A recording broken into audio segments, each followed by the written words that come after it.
Fala pessoal, beleza? Estou aqui com o G56 e eu quero falar de memória RAM estendida ou RAM Plus, como é conhecido, né? Como que faz pra gente mexer na memória estendida desse aparelho aqui do G56? Configurar, a gente vem aqui no finalzinho aqui, ó, sobre o telefone e nós temos aqui 8 GB de memória RAM e 4 GB de memória RAM otimizada, né? Essa memória RAM virtual.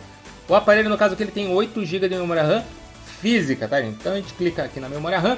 E o que nós temos aqui? Otimização da RAM, que você pode desligar a otimização também. Qualquer outra opção que você escolha aqui, ele vai pedir para reiniciar o aparelho. No caso aqui, ele está definido automaticamente com AI, ou seja, 4 GB, né? Ele está alocando 4 GB da memória RAM de armazenamento e transformando em memória RAM, tá? Então no caso você pode desligar, no caso aqui, através da inteligência artificial, está alocando 4 GB. Dependendo da demanda, ele pode aumentar para 8 ou 16 GB, igual nós temos aqui, 2, 4, 6 ou 8 GB de memória RAM virtual. Lembrando, é memória RAM virtual, memória RAM física, no caso do aparelho aqui, são 8 GB.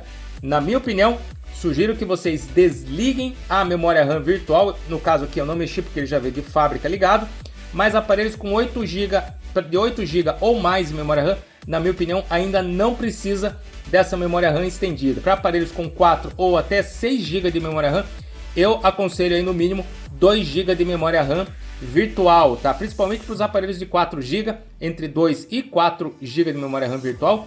E para os aparelhos de 8 GB para frente, sugiro desligar porque não tem necessidade. O Android tem memória de sobra, 8 GB é memória de sobra para rodar o Android sem problemas aí de travamento, tá? Então, caso você queira desativar ou ativar, é esse passo a passo aí a respeito da otimização da memória RAM. Lembrando, gente, memória RAM otimizada não aumenta a performance do aparelho. Uma das funções da memória RAM estendida é fazer com que o aplicativo fique mais tempo em memória, ao invés de reiniciar toda vez que você entrar num aplicativo.